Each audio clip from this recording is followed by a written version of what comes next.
What's going on, everyone? V here, back with another video. And in today's video, I have 10 tips, healthy habit tips, tips to help your life. There is never too many reminders for this type of information, so let's get into it. But before we get into the video, have you subscribed to my channel yet? I'll give you a few seconds to do that.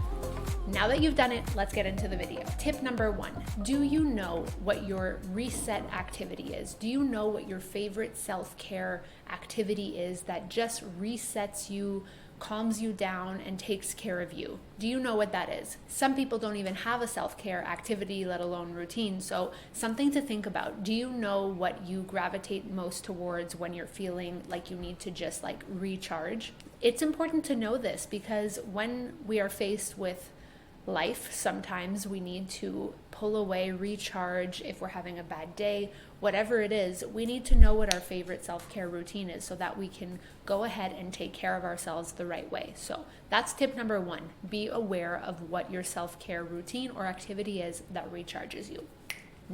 Next is boundaries. I know I've talked about this before, but I really want to emphasize in this video that boundaries is not just to push people away and be a bitch and I have a good boundary and get out of my life and this and that. That's not what boundaries are. Boundaries are supposed to protect you.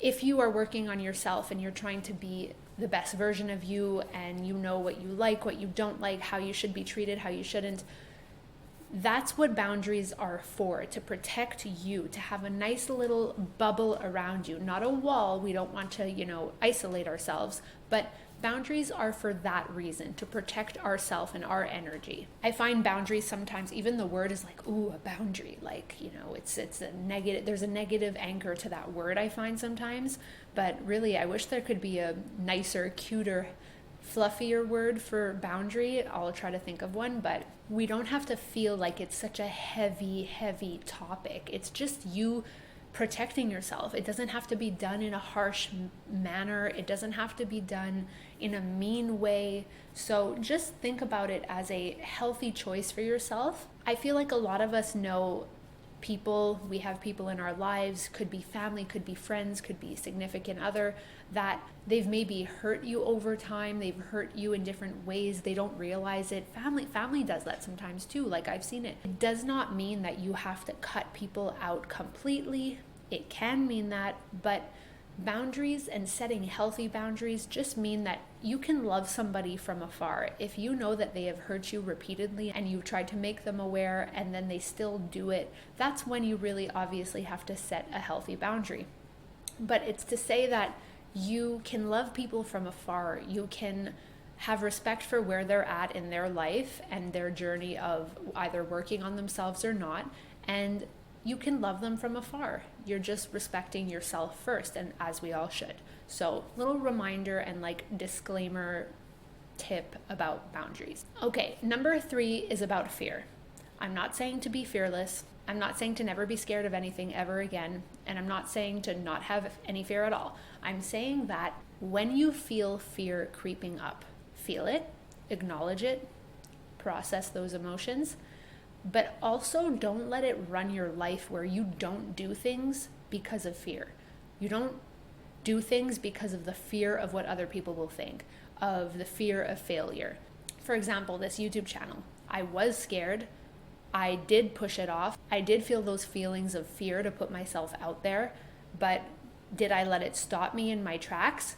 No. For some time, yes, I was not going to let the fear of what other people will think, of if I will be good at it, if I will be successful at it, if I can speak properly, if I can edit myself properly. I'm used to editing other people, so looking at myself all the time has been weird, and I didn't know how that would be. So we all feel fear, but are we going to let it stop us from doing things and living our lives? Is there something that you've wanted to do, a business you wanted to start, a project, even a hobby that you're ooh? So here is your reminder that you are strong, you are confident, you can do it.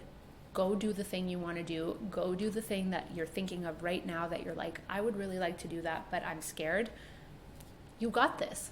So just go and do it, okay? Feel the feelings of fear, but don't let it stop you. Okay, ladies, how many times have we heard to wear SPF on our face? How many times? I mean, I've heard it so many times in the last like 5 years is really when I've started hearing it. And I grew up wanting to like be tan all the time. And my sister and I would like bake ourselves every summer, try to just like tan, put oil in this and that. And I could only think now how bad that must have been for our skin. With beauty gurus becoming a huge like phenomenon in the past like 5-10 years on YouTube, we've definitely been hearing the pros about wearing SPF on our face. I know this may sound like, why are you talking about this? But it's a healthy habit. It's a healthy habit for you. Ladies and men, it is not healthy for our skin to be developing these sunspots that could turn into other things. We want to protect our skin, especially ladies who work really hard on their skincare. We're like erasing all of the work we do on our skincare morning and night when we go out there with no SPF. For the past, I would say 4 years, I've been wearing SPF every single day on my face, winter or summer. If you live in cold climates and you think, oh, it's not really like sunny or whatever, that sun is bouncing off the snow and it is hitting our face, and we are getting rays of sun on our face, winter or summer. And it is super, super important. So that is tip number 4 for you ladies and men. Wear SPF on your face every single day. Under makeup, no makeup, put that SPF on. Okay, tip number 5, judgment. I'm gonna say that again.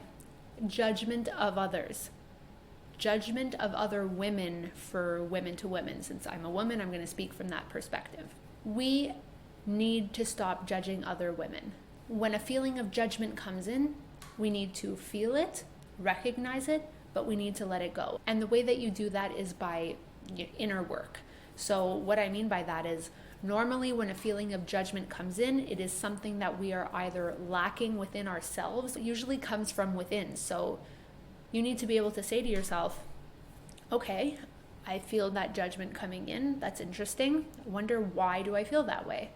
Am I missing something in my life in this category? Am I insecure about my weight? Am I insecure about my skin? Am I insecure about my business? What is it? Like, why did that judgment come in?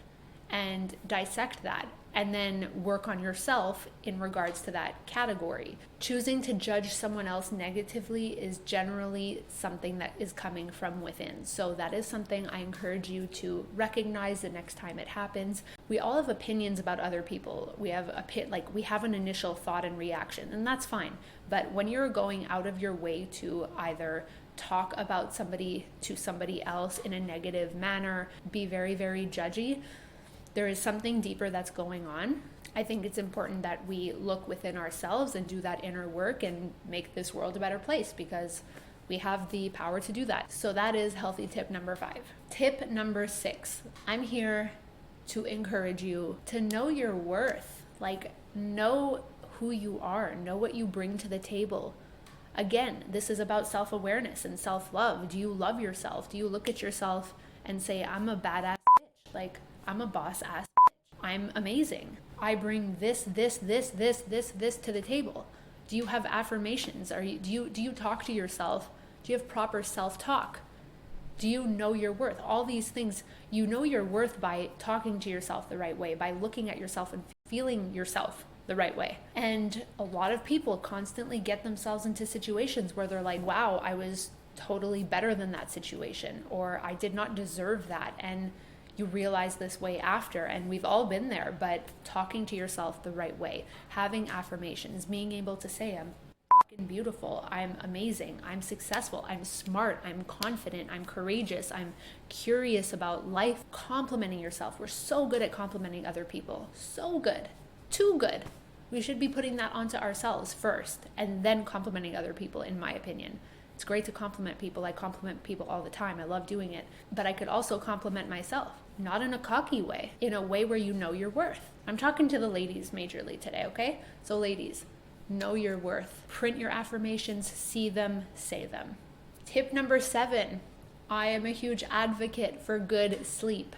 Good quality sleep, okay? We need to be able to look at our daily routines and say, am I scrolling too late at night? on the phone? And am I getting 5 hours of sleep instead of 6? If you have great sleep, then great. But for the people who don't, it is so important for the mind, body, and soul. It is important for you to have the right type of energy the next day. There are 4 different types of sleepers, and maybe I'll do a video on this as like a video on its own, but you need to recognize what type of sleeper you are, because the type of sleeper you are has to do with how you function the next day.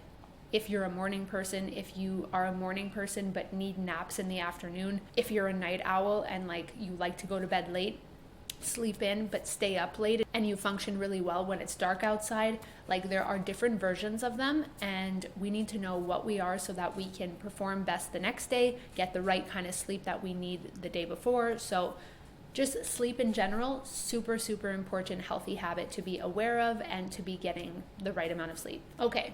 Tip number 8. I'm sure we know that we all feel a certain level of anxiety and stress on a daily basis, different types for different people in different levels, right? Especially in the last year. We all know what we've been going through, and we are so overstimulated with the negativity and the negative news and the negative effects of what we've been going through, curfews, lockdowns, openings, but lockdowns again, and then we are just bombarded with all of this negativity. We go through negative shit without what we're going through right now. And imagine, we have that plus this. If we were able to schedule a certain amount of time, whether it's 5 minutes or 5 hours, for reducing anxiety and stress on a daily basis for ourselves, I feel like we would have a very different level of anxiety and stress. So that is something that I encourage you to do. There is a reason why yoga and meditation is so wildly popular with this. I've been doing meditation, I've tried yoga, I hop on and off of yoga, but there are other things that you can do as well, like straight up just lying down or sitting down and breathing for 5 minutes and not having a phone in your hand. It is things like this that will help you regulate your stress and anxiety, and a lot of people overlook it, overthink it, and we just go through life bombarded with all of this information and then wondering why we're so tight and tense and stressed. Working on your stress and anxiety levels as a daily practice, whether that's 5 minutes every single day, I'm telling you will really, really change your levels of stress and anxiety. Number 9, connect with nature. We can't live our lives always inside and on our phones, on the computer, working. We can't just live our lives for work. I think it's important to get air from outside, to move our bodies by going for a little walk with your dog or walk for yourself. It is good to get creative juices flowing and your endorphins flowing. Especially if you live in a cold climate like me, I'm in Montreal, we're inside for like 6 months out of the year most of the time. So when it gets nice out, even in the winter, I go for walks obviously, but it's not as often as you would in the summer, spring, fall. We're just waking up, walking across the hall and sitting down all day. Like, that's not okay. Healthy habit number 9, get outside, whether that is 5 minutes. Honestly, there should be like a 5 minute for all of these things rule. For the ones that you are like, ooh, I don't really go for walks ever, or ooh, breathing and meditating, how boring. Like, there should be a 5 minute rule for everything to start off with. Try it for 5 minutes. And last tip number 10 is having the mentality and looking at life like every new day is a clean slate and a fresh start. I think we all have heard people say, oh, this past week has been a nightmare, or this month has been so brutal. We need to be able to look at life like, okay, today is shitty, tomorrow is a new day, tomorrow is a clean slate, tomorrow is a fresh start. If we keep bringing over like a grudge the energy from the shit day, you're gonna keep having shit days. I am not saying to be toxically positive and have no reaction and no emotion to a shit show that happened today, but I'm saying feeling those feelings all day today and then bringing that over and feeling all those feelings tomorrow is not healthy and not productive and not good for you. You're just gonna continue to have those days over and over again if that's what you do. And if you think this way on a daily basis, again, I am telling you, your life will be very different. So that is it for these top 10 healthy habits. I hope this was interesting to you and that you're gonna think of some of these things to implement into your life. If you already are, you go sis, okay? Keep doing it. Good job. Congratulations, because you're amazing. That's all I have to say, actually. You're amazing, okay? If you could like this video for me and subscribe to my channel and hit that bell so that you get notified every time I post a new video, that would be great. And I will see you in my next video. Bye.